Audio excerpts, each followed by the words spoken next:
네, 여러분 안녕하세요. 수요일 밤 함께 성경을 읽는 시간이죠. 오늘도 모아 라이브로 여러분과 함께 합니다. 여러분 한 주간 잘 지내셨나요? 모아, 안녕하세요. 반갑습니다. 모아. 저는 모두에게를 소망하는 이 목사이고요. 오늘도 마가복음의 말씀을 우리 함께 읽으면서 예수 그리스도의 십자가를 묵상하는 참으로 복되고 귀한 밤이 되기를 간절히 소망합니다. 네, 오늘은 가장 깊은 어둠에서 가장 밝은 소망을 주신 우리 예수 그리스도의 그 십자가 현장을 함께 찾아가 보게 될 텐데요. 여러분 우리가 한 지난주 그리고 지지난주 계속해서 십자가의 그 현장을 우리가 그 주변을 둘러싸고 있는 사람들의 모습과 예수 그리스도의 발걸음 그리고 그곳에 있었던 많은 사건들을 함께 말씀을 통해서 목격하고 있습니다. 여러분 어떠십니까? 이 시간들이 어떤 종교적인 어떤 지식을 쌓거나 아니면 함께 이 시간을 통해서 다른 부분들의 어떤 유익을 얻을 수 있는 시간도 되면 참 좋겠지만요. 그것 이상으로 그것보다 더 귀한 정말 하나님의 은혜가 말씀의 은혜가 저 여러분의 삶을 채울 수 있는 시간이 되면 어떨까 그런 생각해 봅니다. 자, 예수 그리스도의 십자가에 비견될 수는 없지만 우리 각자가 하나님의 말씀과 또 하나님의 뜻을 붙잡고 또 각자의 신앙생활을 해나갈 것이라고 기대해보고 있는데요. 그 시간 속에서 우리가 예상치 못했던 어려움들이나 혹은 감당하기 쉽지 않은 여러 가지 사건, 사고들 그 시간 속에서 오늘 우리 주님께서 경험하셨던 그 십자가의 아픔들과 또 현장들 하지만 그것으로 끝나지 않죠. 우리에게 곧 찾아올 부활의 영광 함께 기대하면서 정말 말씀을 통해서 하나님과 우리 자신이 그리고 저와 여러분 모두가 함께 말씀을 통해서 우리의 삶이 교감하는 시간이 되면 어떨까 그런 기대감 가지고 오늘 이 순서를 시작해 보려고 합니다. 네, 여러분 그런 복된 시간 되기를 소망하면서 오늘은 마가복음 15장 33절에서 47절까지의 말씀을 함께 읽어보도록 하겠습니다. 안녕하세요. 반갑습니다. 모하. 한 주간 잘 지내셨나요? 네. 오늘 시작부터 우리 함께 하게 되었는데요. 자, 오늘 함께 그러면 제가 기도 먼저 하고요. 오늘 마가복음에 얼마 남지 않은 시간이지만 이 시간 함께 말씀을 읽어 나가도록 하겠습니다. 네, 그러면 제가 기도하겠습니다.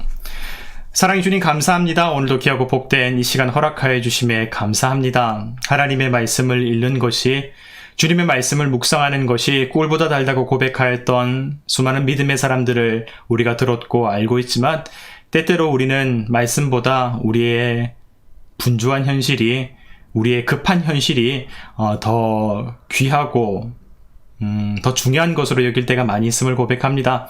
하지만 하나님 우리가 함께 이 시간 말씀을 사모하면서 또 의도한 기회를 통해서 의연치 않는 기회를 통해서 예수 그리스도의 말씀을 읽게 되었사오니 하나님 이 시간 말씀 통해서 우리 각자에게 하나님의 말씀, 하나님의 음성, 하나님의 뜻, 하나님의 위로와 능력 경험할 수 있는 이 밤 되게 하여 주시옵소서. 감사드리오며 지금도 살아계시고 우리와 함께 하시는 예수 그리스도의 이름으로 간절히 기도합니다. 아멘. 네, 오늘의 말씀, 마가복음의 말씀을 그러면 함께 3번에 걸쳐서 읽도록 하겠습니다. 마가복음 15장 33절부터 47절까지의 말씀입니다.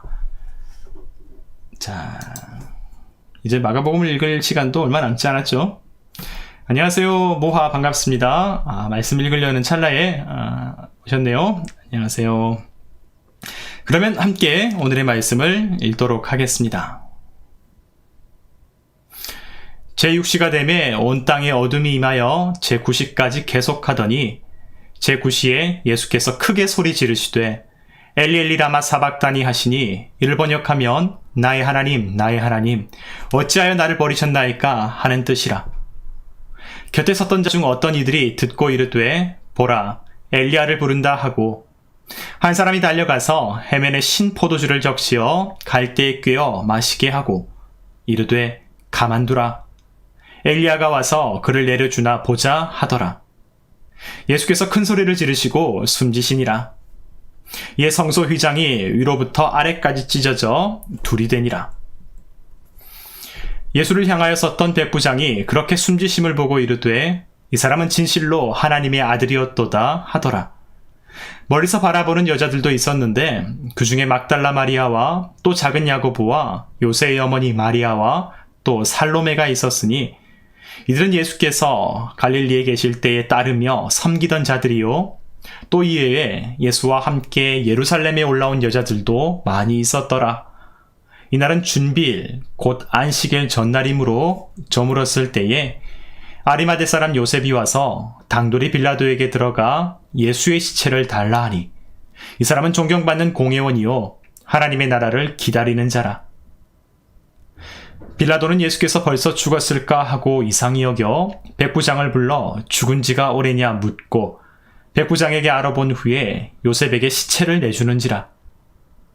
요셉이 세마포를 사서 예수를 데려다가 그곳으로 싸서 바위 속에 판 무덤에 넣어두고 돌을 굴려 무덤 문에 놓음에 막달라 마리아와 요새의 어머니 마리아가 예수 둔 곳을 보더라.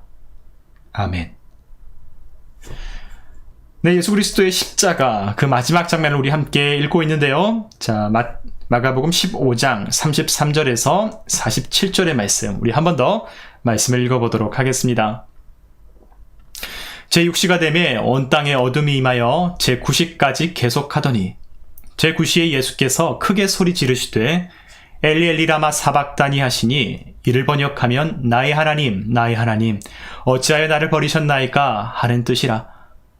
곁에 섰던 자 중 어떤 이들이 듣고 이르되 보라 엘리야를 부른다 하고 한 사람이 달려가서 해면에 신 포도주를 적시어 갈대에 꿰어 마시게 하고 이르되 가만두라 엘리야가 와서 그를 내려주나 보자 하더라. 예수께서 큰 소리를 지르시고 숨지시니라. 이에 성소 휘장이 위로부터 아래까지 찢어져 둘이 되니라. 예수를 향하여 섰던 백부장이 그렇게 숨지심을 보고 이르되 이 사람은 진실로 하나님의 아들이었도다 하더라. 멀리서 바라보는 여자들도 있었는데 그 중에 막달라 마리아와 또 작은 야고보와 요새의 어머니 마리아와 또 살로메가 있었으니 이들은 예수께서 갈릴리에 계실 때에 따르며 섬기던 자들이요 또 이외에 예수와 함께 예루살렘에 올라온 여자들도 많이 있었더라. 이날은 준비일 곧 안식일 전날이므로 저물었을 때에 아리마대 사람 요셉이 와서 당돌이 빌라도에게 들어가 예수의 시체를 달라 하니 이 사람은 존경받는 공회원이요 하나님의 나라를 기다리는 자라. 빌라도는 예수께서 벌써 죽었을까 하고 이상히 여겨 백부장을 불러 죽은 지가 오래냐 묻고 백부장에게 알아본 후에 요셉에게 시체를 내주는지라. 요셉이 세마포를 사서 예수를 내려다가 그곳으로 싸서 바위 속에 판 무덤에 넣어두고 돌을 굴려 모든 문에 놓음에 막달라 마리아와 요새의 어머니 마리아가 예수 둔 곳을 보더라. 아멘. 네, 오늘은 가장 깊은 어둠, 가장 밝은 소망이라는 제목으로 하나님의 말씀을 나누어 보려고 합니다. 자, 마가복음 15장 마지막 부분, 십자가의 그 현장을 우리 함께 읽고 있는데요. 이제 마지막으로 세 번째 이 말씀을 읽으면서 우리가 이 말씀의 현장 속에서 예수께서 당하셨던 그 순간순간의 호흡들, 그리고 그분을 둘러싸고 있는 사람들의 반응들과 현장들이 어떻게 전개되게 되는지를 우리가 함께 그곳에 머물면서 목격하고 경험하는 느낌으로 함께 묵상하면서 마지막으로 말씀을 읽도록 하겠습니다. 제6시가 되매 온 땅에 어둠이 임하여 제9시까지 계속하더니 제9시에 예수께서 크게 소리 지르시되 엘리 엘리 라마 사박다니 하시니 이를 번역하면 나의 하나님 어찌하여 나를 버리셨나이까 하는 뜻이라.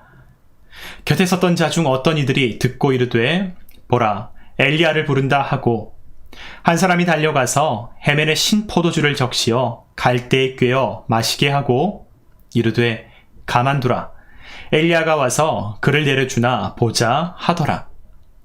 예수께서 큰 소리를 지르시고 숨지시니라. 이에 성소 휘장이 위로부터 아래까지 찢어져 둘이 되니라.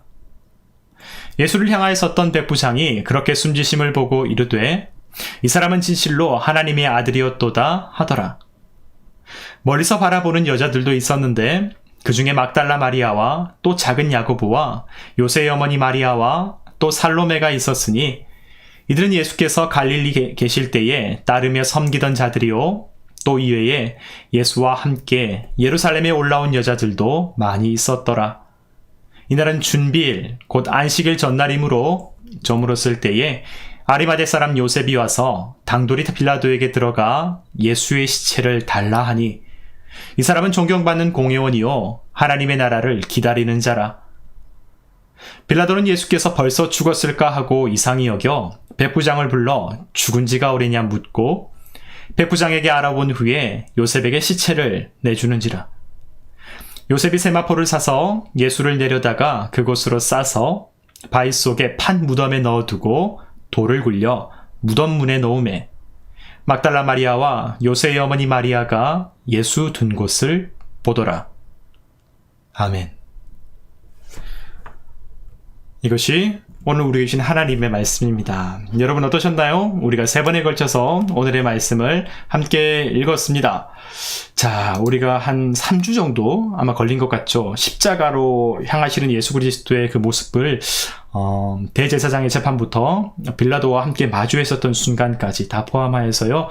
드디어 이제 예수 그리스도 그 십자가의 마지막 장면에 도착하게 되었습니다. 여러분, 자, 우리가 몇 주간에 걸쳐서 십자가의 그 현장 가운데 있었던 많은 일들과 또 예수님의 고난의 현장들을 함께 우리가 목격했는데요. 여러분, 오늘 이 마지막 예수님의 그 죽음의 순간까지 보시면서 어떤 생각, 어떤 마음이 드셨습니까? 저는 사실 조금 여러 가지 생각을 하게 되었어요. 사실 한 인간으로 생각했을 때는 그냥 인생의 마지막 장면이라고 생각할 수도 있지 않겠습니까? 예를 들면 제가 만약에 어떤 사건, 사고를 당했을 때 숨이 끊어지는 상황이 오게 된다면 그냥 제 개인의 인생 속에서는 물론 신앙적으로, 영적인 생각으로서는 또 다른 이야기를 해볼 수 있겠지만 그냥 한편의 어떤 시간의 흐름, 한편의 이야기의 흐름으로 보았을 때는 그냥 한 인간의 생애가 끝나는 장면처럼 느껴질 수도 있는 것 아니겠습니까? 죽음이라고 하는 것이 사실은 되게 불안하고 공포스러운 시간이거든요. 미지의 세계이기도 하고 절망이 마치 우리의 모든 것을 드리워서 더 이상은 어떤 생각도 그리고 과연 어떻게 펼쳐질까 아무것도 알지 못한 채 내 의식은 있을까? 모든 것이 끝나게 되면 그 끝난다는 것을 어떻게 느낄 수 있을까? 지금 우리가 느끼는 고통과 불안조차도 우리의 감각이 살아있기 때문에 다 있는 것인데 만약에 이 모든 것이 단절되게 되고 끝나게 된다면 끝난 것조차도 우리가 인식하지 못하고 감각하지 못하게 되게 되면 과연 그 순간은 어떻게 되는 걸까? 여러 가지 그 상황에 대한 어떤 미지의 어떤 불안과 또 궁금증과 또 우리가 모든 애정을 들이며 살아왔었던 시간이 종식된다는 그 마음 가운데에서 참 여러 가지 생각을 해볼 수 있을 것 같아요. 아, 이것이 끝인가? 하지만 우리가 하나님의 말씀을 알고 있고요. 또 하나님의 역사가 이것으로 끝나는 것이 아니라는 것을 알고 있기 때문에 한편으로는 그 인생의 마지막이라는 그 생각과도 함께 새로운 인생이 또 시작되겠구나. 하나님 안에서 예수 그리스도의 시간이 다시금 시작되게 되겠구나. 라는 것들을 우리가 함께 또 기대해보는 시간도 되지 않을까 생각합니다. 우리 오늘 말씀을 읽었을 때 혹시 여러분께서는 제가 생각했었던 이 두 가지 외에도 어떤 말씀을 읽으면서 예수 그리스도의 마지막 순간, 십자가의 그 마지막 죽음에 이르기까지의 과정과 그 뒤에 장사 지내는 그 모습을 보면서 어떤 또 다른 생각이 드셨나 모르겠네요. 혹시 댓글을 통해서 함께 나누어 주시고 또 이 시간 속에서 들었던 여러분의 어떤 호기심이나 또 다른 생각들, 뭐 어쩌면 궁금증일 수도 있겠고요. 다른 여러 가지의 어떤 묵상한 내용들을 함께 나누어 보면 더 귀한 시간이 되지 않을까 함께 생각해 봅니다. 여러분, 그런데 제가 오늘 말씀 읽으면서 그리고 오늘 말씀 준비하면서 어떤 생각을 했었냐면 한 사람 예수 그리스도의 죽음이기도 하지만 잘 생각해 보게 되면 이 기독교의 성경이 우리가 읽는 이 하나님의 말씀이 첫 출발부터 항상 일정한 패턴을 보여줬다는 것을 제가 떠올리게 되었어요. 어떤 부분이냐면 여러분 혹시 기억하십니까? 창세기 가장 먼저 기록되어 있는 사건이 무엇이죠? 구약 성경에 가장 먼저 기록되어 있는 창세기의 사건, 천지창조 아니겠습니까? 그 천지창조가 있을 때에 하나님의 역사가, 하나님의 창조의 어떤 그 사역들이 그 어둡고 공허한 세계에서 시작된 것을 우리가 보았죠. 흑암이 가득했고 공허하고 허무한 세계 속에 하나님의 영이 수면에 운행했던 것처럼 그 속에서 하나님께서 말씀으로 빛을 창조하시고 이 땅의 모든 존재와 생명을 창조하시면서 그 하나님의 사역 가운데 온 세상을 들이우고 있었던 그 어둠이 다 거쳐지게 되고 하나님의 세계가 창조된 것을 우리가 보았지 않습니까? 하나님 보시기에 아름다웠더라. 그 혼돈이 끝나게 되고 사실 인류의 역사 속에 나타난 하나님의 계시, 하나님의 능력, 이스라엘의 역사 속에 나타난 하나님의 방식 다 그런 것이었거든요. 인류의 역사 가운데 우리가 혼돈의 시간을 경험했을 때, 우리가 정말 어둠의 세계를 경험했을 때 하나님의 역사가 이 땅 가운데 정말 불일 듯이 일어나게 되는 그 현장들을 보는 것이죠. 오늘 예수 그리스도의 삶을 통해서도 우리에게 목격되는 것이 바로 이와 같지 않나 생각해 봅니다.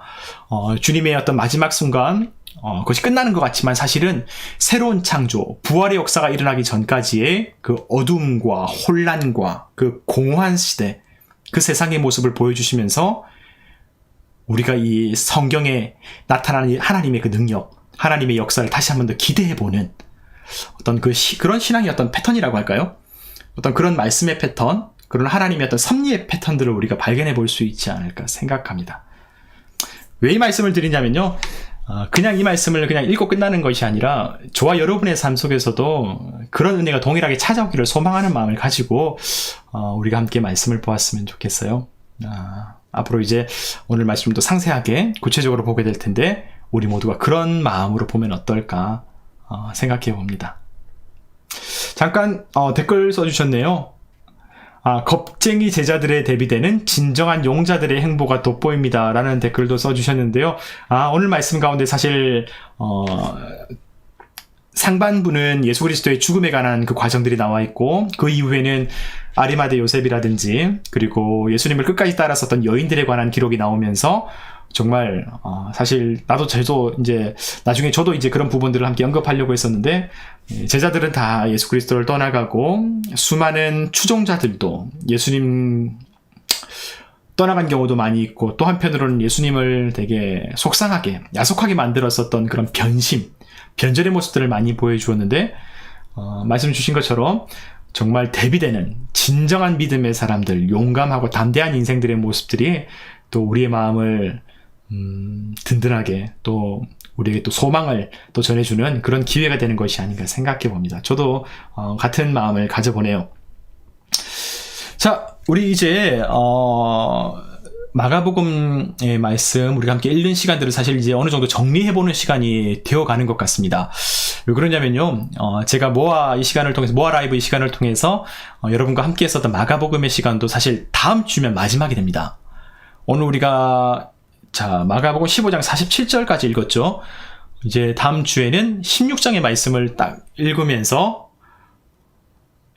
이제 이 기나긴 이 대장정의 이제 막을 한 페이지를 또 나름 마무리하게 되는데 여러분 그동안 정말 수고 많으셨습니다. 매주 그래도 시간 내서 말씀을 3번에 걸쳐서 읽고 또 때로는 했던 말 반복하기도 하고 밤에 피곤해서 이게 뭔 소린가 할 수도 있을 텐데 함께 말씀을 나누어 주시고 또 기도도 함께 하시고 또 이렇게 말씀 생활을 가시면서 저에게도 큰 유익과 또 기쁨이 되었습니다.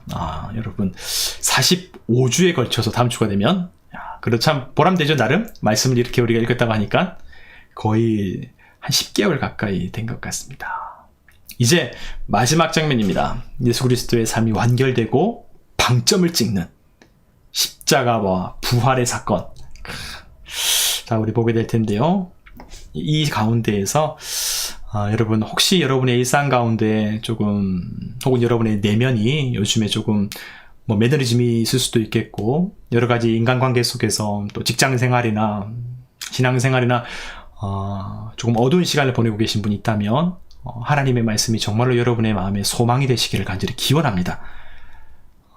십자가 사건 속에서 예수님께서 우리에게 어떤 말씀을 걸어오시는지 또 우리에게 어떤 소망을 품으면서 부활의 영광을 기다리게 하시는지 그 주님을 만나고 또 경험할 수 있는 이 밤 되었으면 좋겠네요. 자, 그러면 오늘의 말씀 이제 좀 더 상세하게 살펴보도록 하겠습니다. 가장 먼저 33절부터죠. 37절까지 예수 그리스도께서 이제 숨을 다하시는 그 마지막 장면 함께 한번 더 보도록 할게요. 말씀 잠깐 한번 더 읽어보도록 하겠습니다. 자, 33절부터 34절까지 말씀을 보면 이렇습니다. 아이작 아시모포님 안녕하세요. 오랜만이네요. 모하 반갑습니다. 퇴근길 지하철에서 함께 하시네요. 아유, 딱 이렇게 이제 본격적으로 말씀 가운데 또 들어가는데요. 33절부터 말씀을 다시 한번 보면서 좀 상세히 보려고 하는 순간입니다. 자, 잘 오셨고요. 함께 잠깐 읽도록 하겠습니다. 제6시가 되매 온 땅에 어둠이 임하여 제9시까지 계속하더니 제9시에 예수께서 크게 소리 지르시되 엘리 엘리 라마 사박다니 하시니 이를 번역하면 나의 하나님 어찌하여 나를 버리셨나이까 하는 뜻이라. 아멘. 네, 그렇습니다. 이제 예수 그리스도의 십자가 형벌의 어떤 마지막 순간의 어떤 과정들이 상세히 기록되어 있는데요. 우리가 지난번에 제3시부터 예수께서 십자가에 매달리시면서 그 형벌이 본격적으로 진행되는 모습을 확인할 수 있었습니다. 오늘의 말씀을 보게 되니 33절에 이렇죠. 제6시가 되매 온 땅에 어둠이 임하여서 계속해서 이 주변이 그 둘러싸고 있는 사람들이 그 어둠 속에서 함께 그 시간과 그 공간을 공유하고 있었다고 우리에게 알려주고 있습니다. 그런데 그 상황이 제9시까지 계속하더니 제9시 오후 3시죠.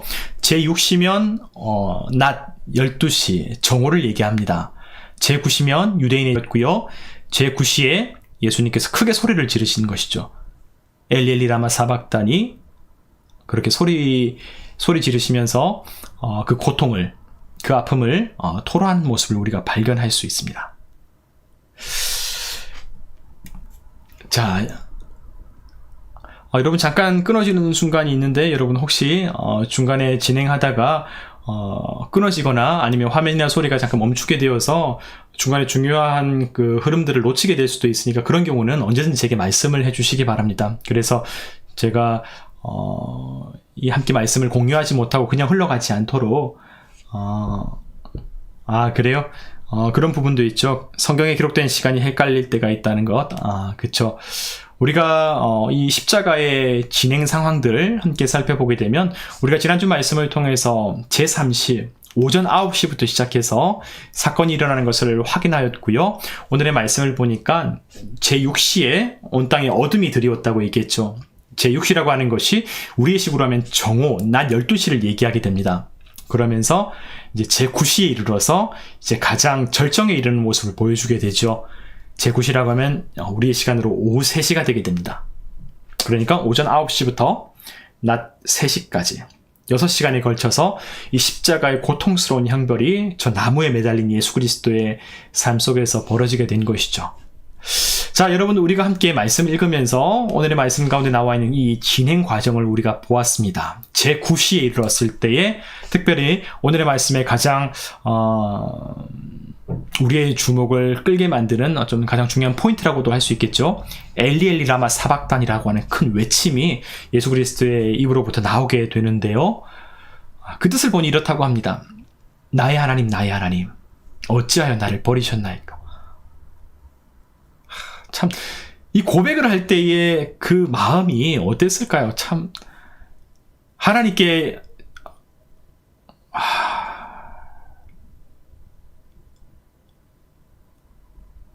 절망처럼 느껴질 수도 있고요.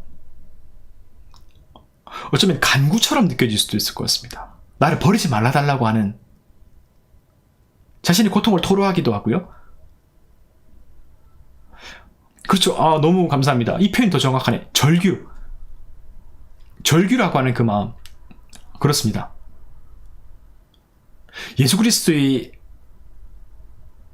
사실 예수님은 지금까지의 과정 속에서 이 일의 어떤 당위성이라고 해야 될까요? 하나님의 뜻, 하나님께서 예수 그리스도에게 부여하시고 맡기신 이 모든 과정들을, 그 의미를 사실 이미 알고 있었지 않습니까? 우리가 사실 뭔가 이제 좀 표현이 그렇지만 매를 맞을 때도, 고통을 당할 때도 어떤 그 이유와 의미를 알게 되었을 때 겪는 것과 아무것도 모르는 상태에서 그 아픔을 당하는 것의 차이가 엄청나잖아요. 때로는 우리가 어떤 그 사연들을 알고 우리가 어떤 고통들을 우리가 감내해야 되는 것이구나, 이 의미가 있구나, 어떤 분명한 목적이 있구나 라는 것들을 인식하고 이해하고 그 일들 당하게 되게 되면 사실 좀 견딜만 하거든요. 그리고 우리 안에서 찾아보지 못했던 용기도 생겨나게 되고 또 맷집도 상당히 좋아지는 것이 사실이 아닐까 생각해요.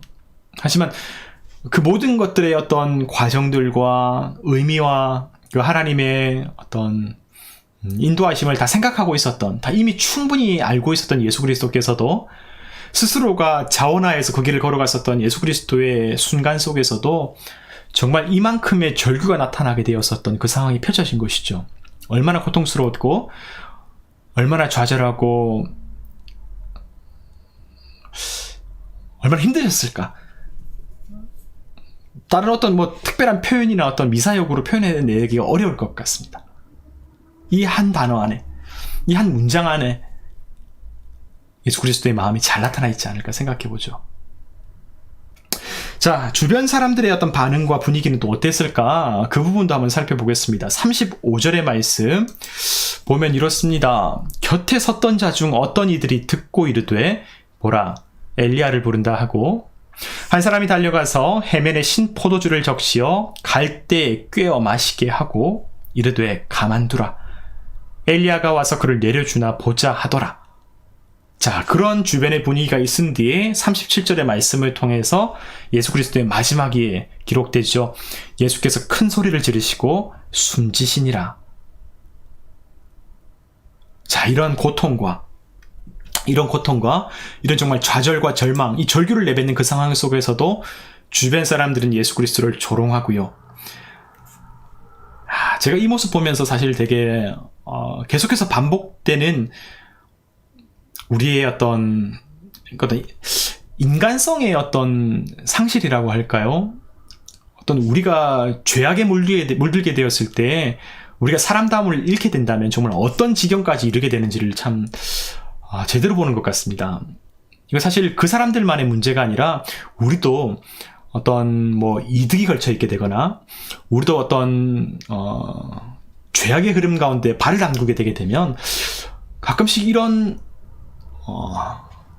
단순한 분노의 문제가 아니라 진짜 악한 말들, 악한 방식들의 어떤 얘기들이 우리 가운데서 나오지 않을까, 그런 생각들을 해보게 돼요. 우리가 지난주 전도서의 말씀을 함께 나눈 것처럼 때로는 우리도 누군가를 저주하였다는 것을 내가 알지 않느냐, 우리 스스로가 알지 않습니까? 수많은 악한 사람들이 예수 그리스도의 어떤 그 십자가형을 이끌어내기 위해서 예수께서 하신 말씀을 교묘하게 바꾸고 교묘하게 호도하여서 마치 예수님께서 저 성전을 무너뜨리게 만드신다고 얘기했던 것처럼, 마치 예수님이 저 신성모독에 걸맞는 그런 어떤 잘못된 언어나 잘못된 범죄를 시도했다거나 그런 것들을 통해서 그분의 어떤 십자가 처형의 어떤 그 빌미가 충분하다는 것을 거짓 뉴스를 통해서, 가짜 뉴스를 통해서 유포했었던 그 현장들을 보았는데요. 바로 지금 이 마지막 순간 가운데도 사람들의 조롱이 바로 그렇습니다. 예수님께서 엘리 엘리 라마 사박다니 이 외침을 하였을 때에 사람들이 제대로 듣지 못하고 오해한 것인지 아니면 들어놓고도 그것을 정말 조롱하는 것인지 사실 우리는 다 알 길이 없지만 사람들의 그 어떤 반응 속에서 우리가 생각해 볼 수 있는 좀 방대하고 다양한 어떤 여지들이 있을 것 같아요. 어떻습니까? 주님의 그 고통과 신음소리 가운데에서 사람들은 그렇게 얘기하죠. 야, 엘리야를 부르는 게 아닌가. 엘리야를 부르는 게 아닌가. 엘리는 나의 하나님이라는 얘기거든요. 하나님에다가 리해서 이제 1인칭 소유곡을 쓴 거예요. 나의 하나님. 엘리, 나의 하나님, 나의 하나님. 그래서 예수님이 특별히 발음이 온전치 않았다거나 아니면 그런 경우가 아니라고 한다면 분명히 근처에 있던 사람들에겐 들렸을 텐데, 그것을 가지고 또 이제 말을 바꾸어서 조롱하는 것이죠. 엘리야를 부르는 게 아닌가. 그래, 엘리야를 불러서 정말 그를 구원하는가 보자. 조롱하면서 예수님을 더 고통스럽게 하고 있는 사람들의 모습을 우리가 마주하게 됩니다. 자, 이 과정을 함께 나누어 보았으면 좋겠습니다. 여러분, 이렇게 예수 그리스도께서 십자가에서 이제 숨을 거두시는 그 장면까지 우리가 함께 말씀을 읽었는데요. 이런 일련의 과정 속에서 여러분은 어떤 생각을 하셨습니까? 주변의 분위기는 그렇죠. 제6시부터 온 땅이 어두워졌고요. 정말 단지 어떤 사형수가 처벌당하는 어떤 그런 사건만이 아니라 정말 천지가 진동하게 되는, 세상이 움직이게 되는 거대한 사건이라는 어떤 징조가 보이게 되는 것이고, 그런 분위기 속에서 예수 그리스도의 탄식과 함께 조롱소리가 들려옵니다. 자, 우리가 목격하고 있는 현장이 바로 이것입니다. 예수님의 탄식소리, 엘리 엘리 라마 사박다니.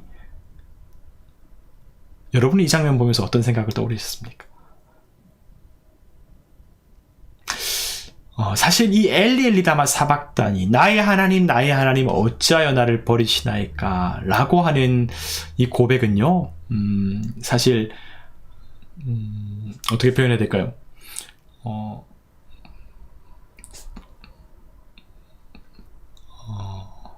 사실 제가 마땅히 좀 좋은 표현을 잡지 못했지만 여기에만 등장하는 말씀은 아닙니다. 신약 성경의 예수 그리스도의 입을 통해서만 등장하는 말씀은 아니고요. 성경 가운데 시편의 말씀, 구약 성경의 시편의 말씀 가운데도 발견되는 고백의 문구예요. 어떤 거냐면 바로 시편 22장 1절을 살펴보게 되면 다윗이 하나님 앞에서 하나님 어찌하여 나를 버리셨습니까? 라고 절규하고 탄원했던 그 부분이 있습니다. 한번 제가 그래서 이 말씀을 준비해왔거든요. 한번 읽어보도록 할게요. 그래서 그 어떤 맥락, 그 현장, 어떤 그런 성경의 어떤 그 유비의 관계, 그런 부분도 함께 떠올려보면 어떨까 싶어서 제가 이런 부분이 함께 읽어보면 좋겠다 싶어서 준비해왔거든요.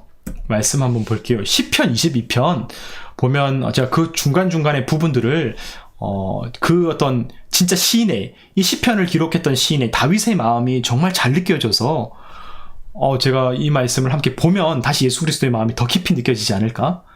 또 우리가 좀 더 말씀을 깊고 세밀하게 읽어볼 수 있지 않을까 싶은 마음에 준비해왔습니다. 시편 22편 1절과 2절 그리고 6절, 7절, 8절 그 부분을 제가 잠깐 함께 읽어보려고 했는데요. 보면 이렇습니다. 내 하나님이여 내 하나님이여 어찌 나를 버리셨나이까? 그렇죠. 어찌 나를 멀리하여 돕지 아니하시오며 내 신음소리를 듣지 아니하시나이까? 내 하나님이여 내가 낮에도 부르짖고 밤에도 잠잠하지 아니하오나 응답하지 아니하시나이다. 거의 정말 그 고백이 정말 일치하는 문구가 나왔죠. 특별히 1장 22절 1절 가운데 시편 22편 1절 가운데 나와 있는 내 하나님이여 내 하나님이여 어찌 나를 버리셨나이까? 이 부분은요. 히브리어로 기록되어 있는 부분과 예수님께서 고백하시는 것과 일치하는 부분입니다. 예수님은 이 문장을 히브리어가 아니라 아람어로서 예수님 시대에 통용되었던 일상어가 아람어였거든요. 아람어로 이제 고백하고 신약 성경 그것을 이제 헬라어로서 기록한 것인데요. 그런 모습 속에서 이 다윗의 탄식, 이 아픔, 고독과 어떤 예수 그리스도의 마음이 정말로 우리가 함께 일치된다고 얘기할까요? 아무튼 그 부분을 우리가 함께 정말 깊이 느껴볼 수 있는 좋은 대목인 것 같습니다. 6절부터 보면 얼마나 심각한지 확인할 수 있는데 이렇습니다. 나는 벌레요 사람이 아니라 사람의 비방거리요 백성의 조롱거리니이다.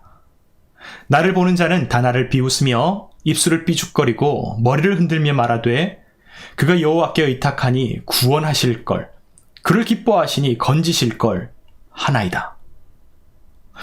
여러분 어떠십니까? 너무 그 마음이, 그 상황이, 그리고 어떤 이 전개가 너무나 흡사하여서 이곳에서 나오는 구체적인 내용들이 너무 정말 우리의 감정을 몰입하게 만들어주지 않습니까? 이렇게 고백하는, 나는 벌레라. 사람이 아니다. 사람들은 나를 다 비방하고 있고 백성들이 나를 다 조롱하고 있다. 나를 보는 사람들 다 나를 비웃고 있고 입술을 삐죽거리고 머리를 흔들면서 말한다. 여호와께 의탁하니. 예수님께는 엘리야를 얘기하고 그가 스스로 내려올 수 있나 보자 조롱하고 이렇게 하잖아요. 그가 여호와께 의탁하니 구원하실 걸 그를 기뻐하니 건지실 걸 그렇게 조롱하고 있다는 모습이 보이시잖아요. 야, 여러분 어떠십니까? 이 말씀, 시편의 말씀과 함께 읽으면서 다른 어떤 신학적인 어떤 의미와 내용들은 잠깐 이런 그런 부분은 사실 우리가 함께 공유하는 어떤 성격과 조금 거리가 있기 때문에 어떤 신학적인 얘기를 하는 것은 아니고요.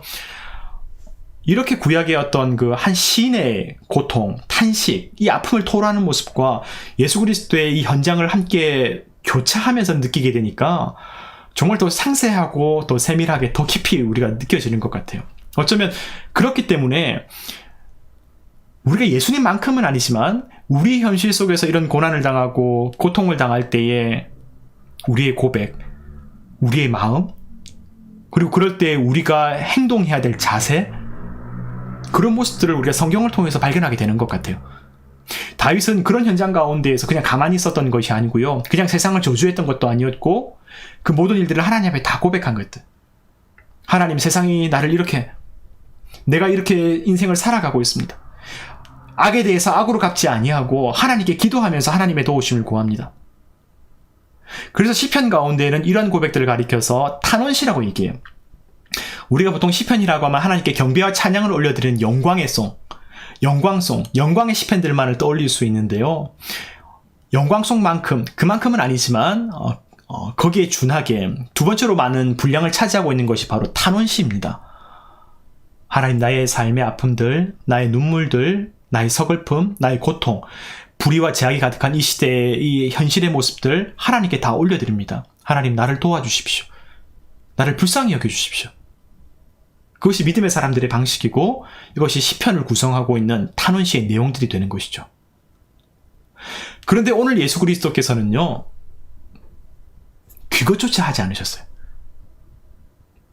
그것조차 하지 않으셨어요. 시가서, 이 시편의 내용들을 알고 있는 믿음의 사람들이라고 한다면, 성경 전문가, 하나님의 말씀을 깊이 알고 있는 사람이라면 이러한 방식, 이러한 도식들을 충분히 이해하고 있을 거예요. 그러나 예수 그리스도께서는 바로 그러한 상황 속에서 그 길조차 하지 않고 어떻게 하냐면 그 모든 아픔과 고통을 자기의 영혼과 자기의 삶 속에, 자기의 죽음 속으로 다 끌어안고 계십니다. 침묵이라고 하는 그 의미가, 침묵이라고 하는 것이 가지고 있는 힘이 바로 그런 것 아니겠어요? 모든 세상에 흘러가고 있는 소리들과 이 시끄러운 폭풍 같은 세상을 다 끌어안는 거잖아요. 침묵 속에. 여러분, 한번 제가 여쭈어보고 싶습니다. 여러분은 죄가 무엇이라고 생각하십니까? 여러분, 죄가 무엇이라고 생각하세요? 여러분이 생각하고 있는 죄라고 하는 것은 무엇입니까?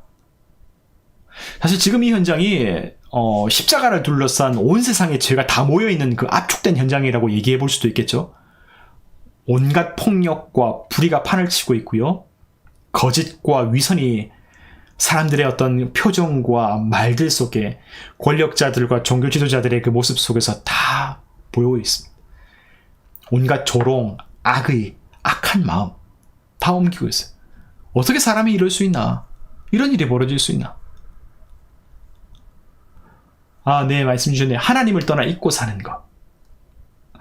하나님을 떠나서 잊고 사는 것. 하나님을 떠나는 것. 그렇게 말씀 주셨는데요. 그 견해가 바로 죄에 대해서 우리가 대부분 갖고 있는 죄에 대한 기본적인 인식입니다. 틀린 것이 아니고요. 다 우리가 그렇게 생각하고 있습니다. 거의 대부분. 또 다른 댓글도 있군요. 다른 사람의 고통에 공감하지 못하는 것. 그 부분도 맞죠? 두 분 다 참 우리가 보편적으로 생각하고 있는 죄에 대한 인식들을 잘 얘기해 주신 것 같습니다. 그 중에서 먼저 말씀해 주신 하나님을 떠나 잊고 사는 것이라고 하는 이 견해는 어떤 것이냐면요. 사실 기독교 신앙이 고대로부터 기독교의 교리가 이제 한 4세기 정도에 세워지게 되는 어떤 그 과정 속에서 가장 보편적이고 가장 보수적이고 가장 많은 사람들이 생각하고 있는 죄의 의미라고 할 수 있습니다. 뭐냐면 선의 결핍이죠. 일종의 이제 어거스틴의 표현으로 얘기하면 그렇습니다. 하나님의 결핍, 선의 결핍. 그러니까 하나님으로부터 멀어지고 하나님을 떠나고 하나님을 잃어버린 상황. 하나님이 왜 선한 것이었고 하나님 안에 있을 때 선을 경험하게 되고, 네, 아이작 아시모프님 하나님을 두고 생각했을 때 하나님을 아마 따로 두고 생각했을 때 마음이 불편한 것이라는 의미인 것 같아요. 아마 같은 맥락에서 얘기하신 것이 아닌가 생각해 봅니다. 이처럼 기독교 신앙의 보편적인 어떤 흐름은, 그리고 보수적인 견해는 어떤 특별한 악행만을 얘기하는 것이 아니라 하나님을 떠나고 하나님을 잃어버리고 하나님을 멀리하게 되는, 멀어지게 된 그것 자체를 죄라고 이해하게 됩니다.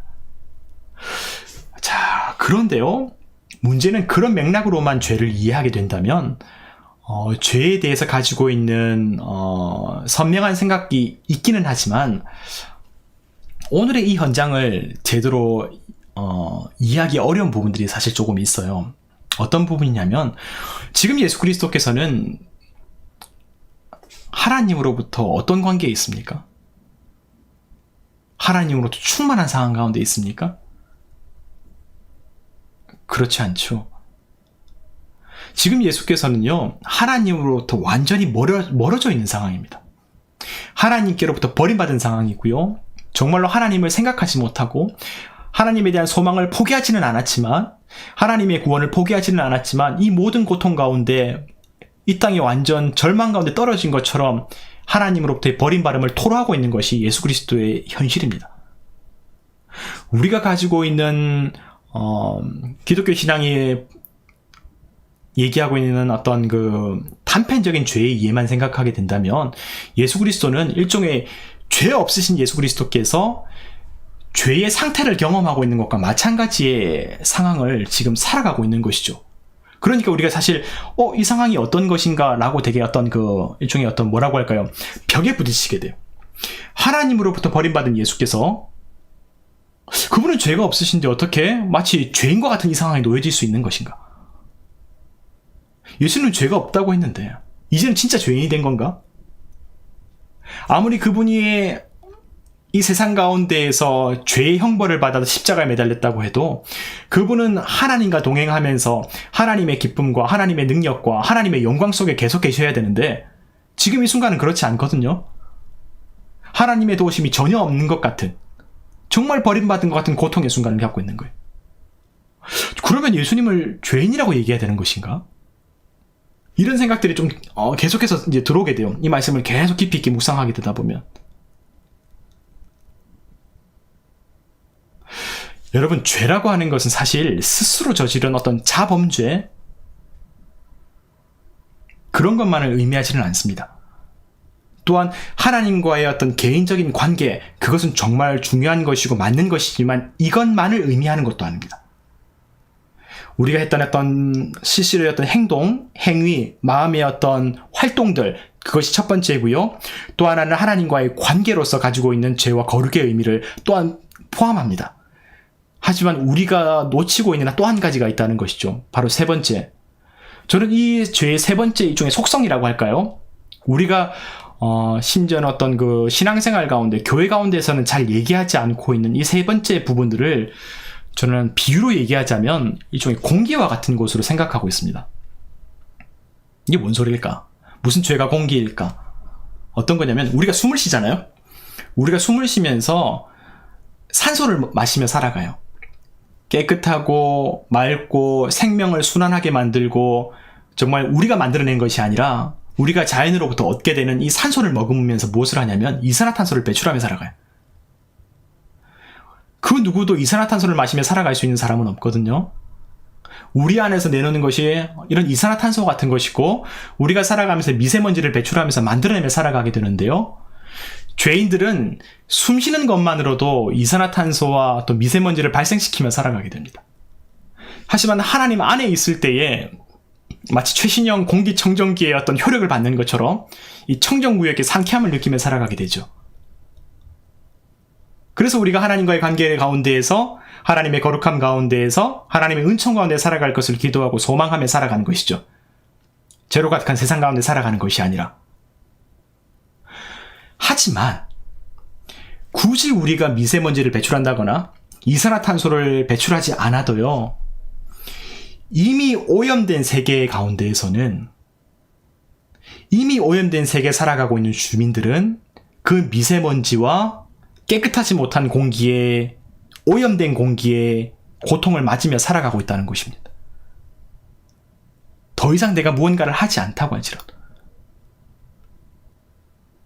우리를 둘러싸고 있는 오염된 공기, 미세먼지, 그 영향과 그 고통의 타격을 맞으며 살아가는 것이죠.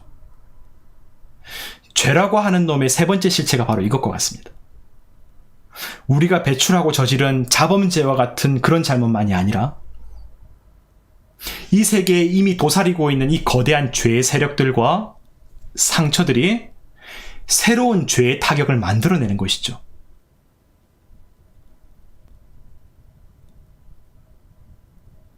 그래서 우리가 아무리 선하게 살려고 노력해도, 우리가 아무리 애쓰며 살아가려고 해도, 우리가 아무리 신앙생활을 하면서 하나님의 말씀대로 살아가려고 해도 이 세계가 가지고 있는 한계와 아픔과 고통들이 믿음의 사람들에게조차도 계속해서 우리에게 다가온다는 것입니다. 여러분, 오늘 예수 그리스도께서는요, 십자가를 통해서 이 세계의 그 누구도 피해갈 수 없는 고통스럽고 절망스러운 죄의 현실을 경험하셨습니다. 예수 그리스도의 죽음을 보면서, 이 살벌한 죄의 현장을 보면서 우리는 죄가 얼마나 이미 뿌리 깊게 이 세상을 잠식하고 있는지, 예수 그리스도의 절규를 보면서 그 죄의 위험성도 느끼게 되었고요. 하지만 그 죄를 끝까지 침묵하시고 받아들이시면서 그 누구에게도 저주하거나 원망하거나 미워하지 않으면서 그 죄를 끌어안으시는 예수 그리스도의 마지막 장면을 보면서 참 많은 생각들도 함께하게 되었습니다. 그래서 어떤 분들은 이 십자가를 바라보면서 그런 얘기를 하죠. 그분께서 우리 모두의 죄를 대속하셨다.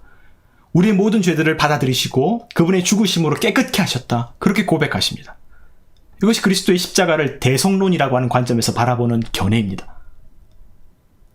또 어떤 분들은 대속에 대한 개념만이 아니라 예수 그리스도의 죽음을 보시면서 그 깊은 절망에서 그것으로 끝나지 않고요, 부활하신 예수 그리스도의 그 모든 미래와 앞으로의 과정들을 보면서 어떻게 얘기합니까? 그분이 부활하신 것처럼, 부활의 첫 열매가 되신 것처럼 그분을 믿고 그분을 따라가는 인생들의 삶을 이 현실에 가득한 죄와 어둠으로부터 하나님께서 우리도 부활의 영광으로 건져내시겠지. 우리가 예수 그리스도를 믿음으로 우리도 소망을 얻을 수 있겠지. 이 현실 가장 깊은 어둠이 우리를 다스리고 있지만, 이 죄의 타격을 우리가 맛보면서 직장이나 이 사회에서 생활하고 있지만, 예수께서 부활하신 그 사건을 통해서 우리 인생에도 하나님의 승리와 구원이 반드시 임하겠구나, 그 밝고 위대한 소망을 우리도 갖게 되는 것 아니겠습니까? 이것이 십자가를 바라보는 믿음의 관점이고, 죄의 참혹함과 함께 부활의 영광을 바라보면서 우리가 이 현실을 좌절만 하는 것이 아니고 희망과 꿈을 꾸게 되는 놀라운 은혜가 하나님의 말씀 속에서 우리에게 다가오는 것이겠죠.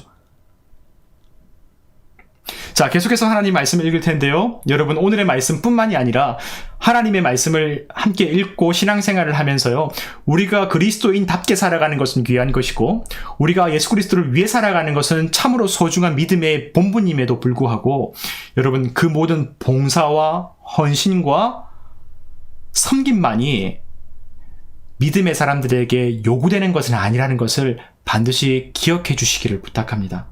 이것이 무슨 말씀이냐면요, 우리의 믿음 생활, 우리의 헌신, 우리의 섬김은 결국 앞서가신 예수 그리스도를 따라 죽음만 바라보며 살아가는 것이 아니라 죽음 너머에 있는 그 희망, 하나님의 소망, 부활의 영광, 그거 기대하는 것이거든요. 여러분, 반복해서 말씀드리지만 오늘 이 시간뿐만이 아니라 신앙생활 하시면서 그 부활의 주님을 소망하면서 정말 하나님 나라의 기쁨을 맛볼 수 있는 우리 모두가 되었으면 좋겠습니다. 여러분, 신앙생활이 여러분의 인생을 멸망시키는 것이 아니라 새롭게 거듭나게 되는 참 행복하고 아름다운 소망의 길들이 되시기를 간절히 축복하고요. 그래서 여러분의 신앙과 또 저의 신앙이 행복한 발걸음이 되기를 소망합니다. 네, 계속해서 말씀 읽어 나가도록 하겠습니다. 자, 이번에는 38절부터 이제 후반부의 말씀을 읽어 나가도록 할게요. 자, 38절의 말씀부터 시작해보면 이 부분을 함께 말씀을 읽어야지 좋지 않을까 싶습니다. 38절의 말씀은 이에 성소 휘장이 위로부터 아래까지 찢어져 둘이 되니라. 자, 이렇게 하나님의 성전의 성소 휘장이 찢어져서 둘이 되는 모습이 보여지죠. 그러면서 39절 예수를 향하여 섰던 백부장이 그렇게 숨지심을 보고 이르되 이 사람은 진실로 하나님의 아들이었도다 하는 정말 이것은 슬픈 탄식이 아니라 탄식인 동시에 하나님을 예수 그리스도를 찬미하는 이런 찬양의 마음도 함께 담겨 있죠. 완전히 분위기가 달라지는 겁니다. 그리고 멀리서 바라보는 여자들에 대한 기록들도 함께 보여주면서 예수 그리스도의 죽으심을 바라보는 주변 사람들의 모습과 또 그 이후에 장례의 사건들, 장례에 대한 어떤 이야기들이 계속 이제 보도되게 되는 것이죠. 여러분 잠깐 이 한 부분만 살펴보고 계속해서 뒷부분으로 진행해 나가도록 할 텐데요.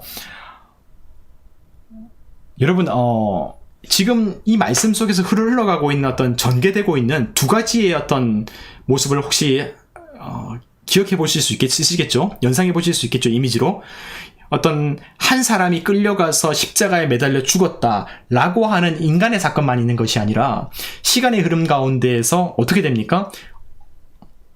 새벽이 밝았지만 낮이 임하였지만 예수 그리스도의 고난을 통해서 이 땅 가운데 다시 어둠이 들이오게 되고 그러면서 이 사람의 한 개인의 상처와 개인의 죽음과 개인의 절망만이 아니라 온 세계의 어둠과 불안과 공포가 다가오는 그 모습을 보게 되고 그분의 죽으심과 더불어 무슨 일이 일어납니까? 성전의 휘장이 갈라지면서 하나님께서 거하시는 하나님의 집, 이스라엘을 다스리는 하나님의 집, 하나님의 통치, 하나님의 나라, 하나님의 역사, 하나님의 어떤 모든 신뢰와 그 모든 관계가 유대인들의 관계가 무너져 내리게 되는 일대 사건이 벌어지게 되는 것을 우리가 보게 됩니다. 그러니까 이 모든 과정들을 통해서 단순히 어떤 한 개인에게 일어난 사건을 넘어서서 이스라엘, 유대인, 하나님의 역사, 하나님의 세계에 완전 일대 변혁이 일어나는 대혼란이 이제 벌어지는 것을 우리가 보게 되는 것이죠. 자, 여러분, 여러분 이 땅의 상황이 어땠을까요? 저는 진짜 완전 패닉. 아까 어떤 분이 얘기해 주신 것처럼 혼돈, 진짜 엄청난 혼돈이 일어났을 것 같아요. 먹방님 안녕하세요. 반갑습니다. 잘 오셨습니다. 자, 수많은 사람들이 이전까지 분위기가 어땠어요? 예수님 조롱하고 예수님을 조롱하고 막 자기들이 이 세상을 정복한 것처럼 소리치고 완전 광기에 휩쓸려 있었고 폭풍과 세상을 정말 뒤집어 엎는 것 같은 그런 상황이 보여지고 있었는데 저는 바로 이 38절 이후부터 마치 창문을 끼얹듯이 일치단결에 있었던 광기 어린 사람들의 어떤 행진과 행렬들이 완전히 멈춰진 게 아닌가 생각돼요. 그렇죠. 일종의 멘붕이죠. 그 떠들썩했던 사람들이 갑자기 웅성웅성거리면서 뭐지 이게 무슨 일이지? 엄청난 충격을 받아서 이제 말문이 막히게 되고요. 이 세계가 온 세계가 멈춘 것 같은 그 혼돈 카오스가 벌어지게 되는 거예요. 뭔가 잘못된 게 아닐까? 우리가 뭔가 잘못한 게 아닐까?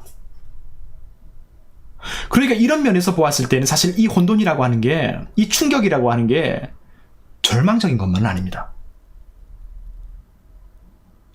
좀 이상한가요? 여러분, 세상이 뒤집어지고 성전이 파괴된 것 같은 어마어마한 충격이 임했지만요. 이 충격과 혼돈이 절망스럽고 부정적이기만 한 것은 아닙니다. 우리의 삶에도 마찬가지입니다. 우리의 삶을 뒤집어 엎을 것 같은 진동이 우리에게 찾아왔을 때에 그것이 항상 절망과 고통만은 아닙니다. 왜 그렇겠습니까? 이 충격이 있은 뒤에 예수 그리스도를 향한 그 사람들의 조롱이 완전히 멈추게 되었어요. 광기 어린 사람들에게 요란스러웠던 그 일들 있지 않습니까? 조롱하고 악의를 쏟아붓고 그 어두운 곳에서 마치 아침 해가 동토하는 것을 기다리는 것처럼 성경의 보도가 완전히 뒤바뀌게 돼요. 백부장은 이 사람이 진실로 하나님의 아들이었구나 고백하였죠. 성경의 포커스는 예수 그리스도는 정말 혼자 고독하게 절망스럽게 죽은 것 같았지만 그렇지 않다는 것을 보여주고 있는, 예수를 따라왔었던 여인들의 얼굴이 보여요. 막달라 마리아가 있지. 그곳에서도 끝까지 주님을 따랐었던 또 한 명의 마리아가 있었지. 살로메가 있었지. 이름 모를 예루살렘에 올라온 수많은 여인들도 함께하고 있었지. 수많은 추종자들도 다 떠났고요. 제자들도 예수를 버렸습니다. 하지만 한결같았던 여인들이 거기 있었습니다. 죄악과 공포가 가득한 현장이었는데요. 꿋꿋이 예수 그리스도를 사랑하고 한 마음을 끝까지 지켰었던 여인들을 성경이 이제 우리에게 보여주는 거예요. 아직 부활의 영광은 도착하지 않았거든요. 이제야 죽음과 어둠이 시작된 것뿐이에요. 백신은커녕 코로나가 이제 시작되던 바로 그 시기입니다. 하지만 그 현실 속에서도 하나님께서는 그들의 얼굴, 그들의 고백, 그들의 모습들을 통해서 우리가 홀로 서 있는 게 아니구나. 엘리야가 이세벨의 그 정말 협박에 짓눌려서 두려워하고 절망해하고 하나님 저는 혼자 이렇게 죽을 것 같습니다 외쳤을 때 하나님께서 7,000명의 믿음의 사람들을 예배노했다고 말씀하신 것처럼 오늘 이 사건 가운데에서 성경은 우리에게 보여주는 거예요. 그러면서 이 말씀을 읽는 우리 한 사람 한 사람에게 힘과 용기를 주는 거예요. 너 혼자가 아니라는 것을. 이 시대 가운데 고통과 아픔이 가득한 시대 가운데에서도 하나님의 말씀을 붙잡고 살아가는 믿음의 사람들이 구석구석 가운데 있다는 것을. 그렇게 성경의 포커스가 하나님의 은혜가 서서히 우리 가운데 스며드는 모습들이 보여지게 되는 것이라고 저는 그렇게 믿습니다. 제가 이렇게 성경을 읽었습니다. 이것이 저의 그냥 방식입니다. 여러분은 어떠셨습니까? 댓글을 달아주셨네요. 저는 38절의 말씀이 오히려 하나님의 말씀, 오히려 하나님의 새로운 세계가 우리에게 열려지는 것 같은 느낌으로 다가왔어요. 저도 마찬가지입니다. 그러니까 겉으로 봤을 때는 진짜 유대인들이 정말 사랑했었고 정말 모든 것 거의 전부라고 생각했던 유대인의 삶의 중심이었던 성전의 휘장이 완전 이게 쫙 갈라지면서 진짜 그냥 완전 반토막 난 거 아닙니까? 근데 이게 새로운 세계가 열리는 거예요. 그 안에서 새로운 세계가 열리는 거예요. 이스라엘을 다스리고 있었던 율법의 과거, 전통의 과거, 그거 끝나고 하나님의 새 역사가 시작되는 거예요. 크리스탈유님 그렇게 읽고 느끼셨던 것처럼 저도 그렇게 느꼈고요. 저도 그렇게 읽었고 또 여러분은 어떻게 읽으셨는지 또 궁금하기도 하고 그렇습니다. 자, 계속해서 말씀 읽어 나갈 때 여러분의 어떤 생각들과 또 읽은 묵상한 내용들을 함께 나누어 주시고요. 이제 우리 마지막 과정 가운데로 함께 다가가 볼게요.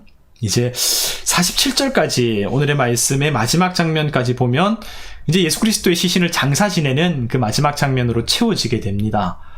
말씀해 보면 이날이 안식일 전날이라고 하는 금요일이라고 하는 안내도 나오고요. 새로운 등장인물도 나왔죠. 아리마대 요셉이라고 하는 그 사람. 아리마대라고 하는 곳은 제가 알기로 예루살렘에서 한 서북쪽 몇십 킬로 정도 되는 예루살렘의 어떤 근교에 있었던, 그러니까 우리식으로 좀 그냥 생각해 본다면 서울 근교의 신도시에 살고 있는 부유하고 존경받는 사람, 조금 고위층에 있었던 인텔리, 그렇게 생각해 보아도 괜찮지 않을까, 그렇게 생각해 보겠네요. 그런데 그 사람이 조금 뜻밖의 행동을 하죠. 빌라도에게 가서 예수 그리스도의 시신을 달라고 요구하게 되죠. 결국 그가 이제 예수님의 시신을 장례 지내게 되고 그러면서 십자가 이야기가 이 대단원의 막을 내리게 됩니다. 자, 여러분 이 마지막 장면 가운데에서 여러분 어떠셨습니까? 처음에 피피님께서 말씀해 주신 것처럼 아마도 이 장면 속에서 뜻밖의 모습을 보면서 우리가 느끼는 어떤 감동이라고 할까요? 놀라움도 있을 수 있겠고, 또 한편으로는 의외의 어떤 면들을 발견하는 모습도 있지 않을까 생각해 봅니다. 저도 마찬가지였거든요. 예를 들면 뜻밖의 다시 등장하게 되는 이 빌라도의 모습도 있지 않겠습니까? 여러분 어떠셨어요? 마지막 장면 읽으면서 우리가 지금까지 마가복음의 내용을 사실 1장 1절부터 계속 다 읽어왔는데요. 저도 사실 이 마지막 장면 가운데 개인적인 어떤 소회가 있었어요. 어떤 부분이냐면, 신앙의 이야기라고 하는 게, 말씀의 이야기라고 하는 게 저 하늘의 이야기만 나오는 게 아니구나라는 걸 제가 느꼈어요. 표현이 좀 이상한가요? 왜 우리가 어떤 신앙생활, 말씀, 영적인 이야기라고 하면 마치 우리가 현실에서 얘기하는 것은 진짜 좀 허접하거나 아니면 조금 불경건하거나 뭐 이런 땅의 이야기 같고, 성경은 되게 막 교과서적이고 현실과 구별되고 모든 것이 다 그냥 저 구름 위에서 걷는 그런 이야기처럼 느껴질 때가 사실은 솔직히 있잖아요. 그런데 제가 이 마지막 장면 보면서 되게 어떤 감동과 어떤 깨달음을 느끼게 됐냐면, 신앙생활과 우리 인생의 됨됨이가 다르지 않구나. 믿음과 우리의 현실이 따로 있는 것이 아니구나라는 것들을 다시 한번 생각하게 됐어요. 우리가 사람답게 살아가는 어떤 그 사람다움의 됨됨이, 현실의 사람들을 마주하고 대하는 자세, 어떤 인간적인 의리, 이런 부분들도 참 중요하다는 것을 느끼게 돼요. 사랑이라고 하는 게 거창하고 추상적인 것만이 아니고요. 믿음도 별다른 게 아닙니다. 내 손해와 위협을 감수하는 소신, 내가 믿는 바, 이 모든 걸 다 포함하고 있지 않는가 저는 생각해 보거든요. 아리마대 요셉이 어떤 사람입니까? 아리마대 요셉 보면 43절에 보면 나와 있는데요. 한번 볼게요. 43절에 아리마대 요셉이 와서 당돌이 빌라도에게 들어가 예수의 시체를 달라 하니 이 사람은 존경받는 공회원이요 하나님의 나라를 기다리는 자라, 이렇게 나와 있습니다. 자, 말씀해 보니 참 뭐 길게 나와 있지는 않지만 사실 아리마대 요셉에 대해서 잘 얘기해 주고 있는 거예요. 존경받는 공회원이었다고 하죠. 아마도 이 아리마대 요셉이 사내들인 공회의 회원으로 추정이 됩니다. 사내들인 공회라고 해서 이스라엘이라고 하는 나라는 옛날부터 12제자가 아닌 일방 성도요. 이 공회의 회원, 공회원이라고 하는 것은요. 이렇게 얘기하겠다. 유대인들은요. 옛날 저 고대 광야에서 이제 가나안 땅에 들어오기 전부터 이 시내산에서 모세의 율법을 받고 40년간의 광야 생활을 하고 이런 일들을 할 때 정말 전통적으로 어떻게 이 공동체가 구성되고 이루어졌냐면, 백성들의 장로들을 세워서 장로들의 결정과 어떤 장로들의 어떤 인도를 통해서 이 공동체의 대소사들이 진행되어 왔었던 특수성을 갖고 있어요. 시대가 지나면서도 마찬가지입니다. 나중에 왕을 세울 때도 이 장로들이 그렇게 하게 되었고, 심지어는 왕이 세워진 이후에도 이스라엘 내부 가운데에서 어떤 그 장로들의 어떤 조언들을 들으면서 왕들이 어떤 국가의 대소사들을 처리하고 그렇게 했었죠. 지금은 로마에 의해서 나라를 빼앗기게 되었지만 이제는 산헤드린 공의회라고 하는 일종의 70명의 장로들이 모여서 함께 하나님의 율법을 이스라엘의 유대인들의 현실 가운데 어떻게 적용시키고 어떻게 이 율법의 내용들을 되게 사실 보면 되게 추상적이고 그렇잖아요. 근데 이것을 현실에 구체적으로 조목조목 적용하는 데에 대해서 어떻게 적용하는 것이 옳은지를 이 율법학자들, 장로들이 모여서 세부의 시행령이라고 할까? 이 적용하는 방식을 정하는 거예요. 그러니까 이 율법에 관해서는 빠삭한 율법학자 중에 최고 권위자들이 모여있는 곳이 바로 이 산헤드린 공의회라고 할 수 있습니다. 이 아리마대 요셉이 그곳의 회원이었고 또 그곳에 존경받았던 어떤 품성과 행동거지를 보여주고 있다는 것을 우리가 이 말씀의 어떤 표현을 통해서 우리가 유추해 볼 수 있는 상황이에요. 자, 그렇다면 이 아리마대 요셉은 믿음이 강해 보이고 경건해 보이지만 예수 그리스도와 함께 했었던 제자가 아니라, 예수 그리스도 공동체 가운데 머물러 있었던 제자들 중에 일원이 아니라요, 예수 공동체 바깥에 있었지만 예수 그리스도를 존경하고 예수 그리스도를 신뢰하고 하나님의 나라를 믿고 소망했었던 사람. 그 소속은 다름 아닌 예수님을 십자가에 못 박았던 그 유대인들, 그 종교 지도자들의 무리의 한복판에 있었던 사람들. 그 중에 일부. 여러분, 이 일이 보통 일이 아닙니다. 예나 지금이나 한 개인의 도덕성이나 한 개인의 소신보다도 공동체의 기준과 공동체의 결정이 훨씬 더 우리의 어떤 도덕성, 우리의 어떤 의사, 우리의 모든 행동을 결정짓는 데 더 강한 힘을 갖고 있습니다. 나는 원하지 않지만 내가 속해 있는 직장 가운데 결정하게 되게 되면 우리가 따라갈 수밖에 없잖아요. 내가 원치 않지만 우리 교회가 만약에 코로나 시대 가운데에서 어떤 일들을 결정하게 되게 되면 우리는 아무래도 그 방향으로 흘러갈 수밖에 없습니다. 내가 소속해 있는 어떤 공동체의 결정과 어떤 방향성을 우리는 아무래도 강하게 영향받으며 살아가거든요. 이건 자연스러운 겁니다. 크게 생각하게 되면 우리는 한국 사람의 입장에서 생각할 수밖에 없죠. 아무래도 온 세계를 보게 되면 우리가 손해보는 일들이라고 할지라도 그것이 옳은데 아무래도 우리가 우리 가정, 우리 회사, 우리 학교, 우리 나라, 내가 소속되어 있는 공동체의 어떤 그 흐름을 따라갈 수밖에 없습니다. 그 물결을 저항하는 일이 보통 어려운 일이 아닙니다. 보통 어려운 일이 아닙니다. 소신, 믿음, 자신의 믿음대로 살아가는 것이 어떤 것인지를 오늘 이 아리마대 요셉이 보여주고 있죠. 이 율법학자들이, 대제사장들이, 그렇죠. 유대인 종교 지도자들은 예수님을 인정하지 않았잖아요. 내가 예수 그리스도를 사랑하고 예수 그리스도를 따르고 예수 그리스도를 위해서 무언가를 선택했을 때 내게 다가올 수 있는 위협과 손해와 그런 부분을 얼마나 잘 알았겠습니까? 방금 전에 십자가 형벌을 받아서 예수 그리스도께서 죽으셨고 권력의 매서움이 어떤 건지를 이 사람 잘 알고 있습니다. 그런데 바로 그 한 사람이 빌라도를 찾아갑니다. 최고 권력자 빌라도를 찾아가서 담대하게 믿음대로 아는 대로 믿는 대로 그렇게 살았습니다. 빌라도와 전혀 다른 인물이고요.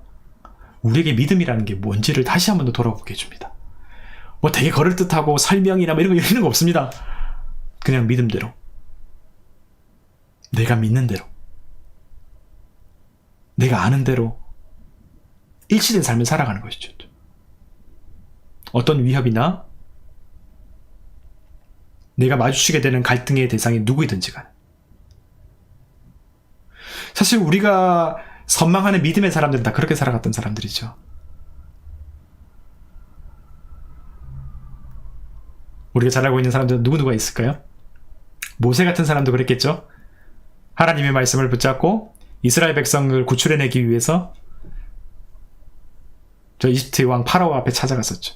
그때 정말 세계 최고의 권력자 중에 한 사람이었던 바로 앞에 찾아갔었고, 다니엘과 세 친구들이 느부갓네살 왕, 바벨론의 그 대제국의 왕 앞에서도 믿음을 포기하지 않았었고, 골리앗 앞에서도 다윗이 하나님의 살아계심을 끝까지 지켜냈었고, 위대한 수도사 프란체스코는 이집트의 술탄을 찾아가서도 하나님의 말씀을 당당하게 전했었고, 네, 그런 믿음의 거장의 모습들을 우리가 이 담백한 하나의 사건 속에서 또 한번 마주하게 됩니다. 그런데 여기서 사실 뜻밖의 에피소드가 하나 등장해요. 이것이 아마 오늘의 마지막 나눔이 되지 않을까 생각하는데요. 빌라도가 이 아리마대 요셉에게 마주했을 때 의심하는 표현이 나와요.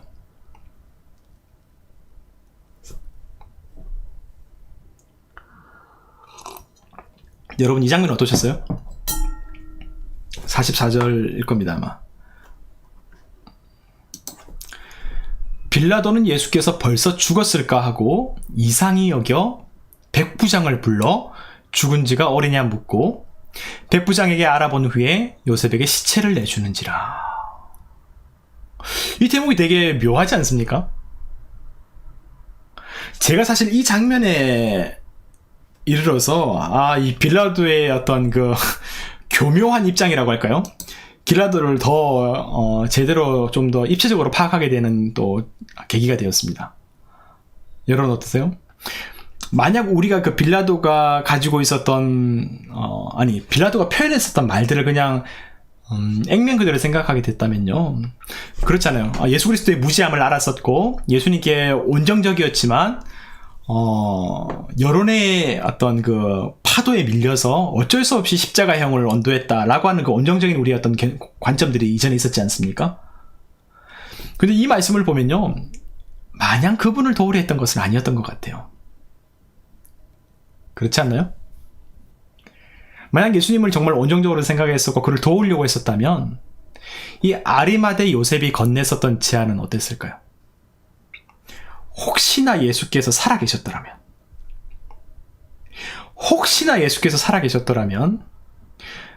그를 구출할 수 있는 아주 좋은 명분이 되었을 겁니다.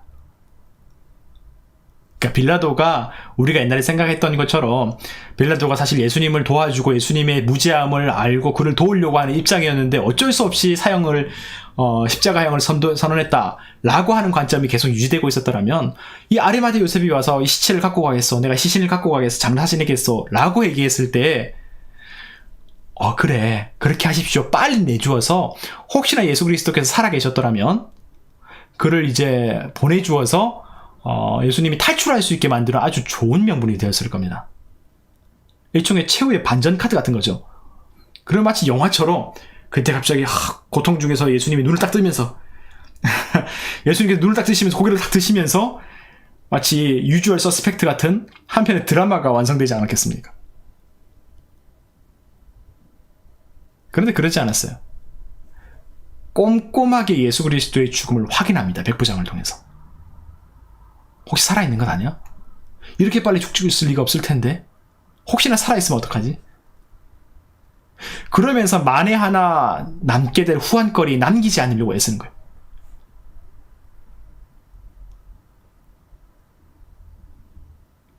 사실 이게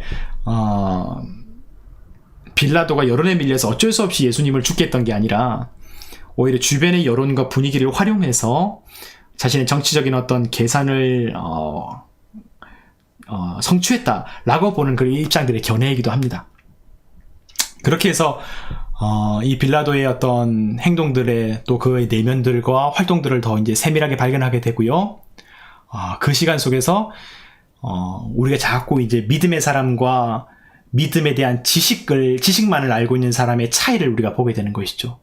담백하게, 담담하게, 용감하게 그 길을 뚜벅뚜벅 걸어가는 요셉의 모습과 자꾸 계산한 거죠. 자꾸 바뀌고, 자꾸 왔다 갔다 이제 눈 돌아가는 소리 다 들리고 막 그런 모습이 대비되는 겁니다. 자, 그렇게 이 아리마대 요셉이 예수 그리스도의 시신을 장사 지내고 또 그 모습을 마지막에 바라보는 여인들의 모습을 주목하면서 성경은 희망의 미래, 희망의 가능성의 그 여지를, 그 단서를 우리에게 남겨주면서 십자가 사건은 막을 내리게 됩니다.